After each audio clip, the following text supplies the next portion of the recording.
సరే అమ్మని రెడీగా అమ్మని చెప్పు. ఇగో అందరూ మా ఫ్రెండ్స్ అందరూ హర్క్లెస్ అడుగుతున్నారు, మనం హర్క్లెస్సే కొనాలి. సైకిల్ లేకపోతే చచ్చిపోతావారా? ఏమైంది నాన్న, ఎందుకంత కోపం?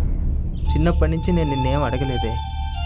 ఈ సైకిల్ కూడా నేను అది తిరగడానికి కాదు నాన్న, రోజు మూటలు మోస్తూ ఉంటే నా జబ్బలు పట్టుకుంటున్నాయి, అందుకే. నా కడుపులో పుట్టడమే మీరు చేసిన తప్పురా. నీకు సైకిల్ కొందామనుకున్నా, కానీ ఇప్పుడు బట్టలు కొందామంటే కూడా డబ్బులు లేవురా. ఏంటి డబ్బులు లేవా?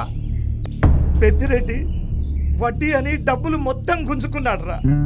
మన దగ్గర అసలు పైసలు లేకుండా చేసిండు. ఏం మాట్లాడుతున్నావు నువ్వు? అయినా పైసలను వాడికి ఇచ్చుడేంది?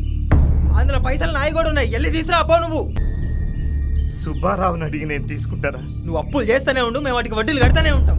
ఈ బతుకుడు కన్నా సచ్చుడు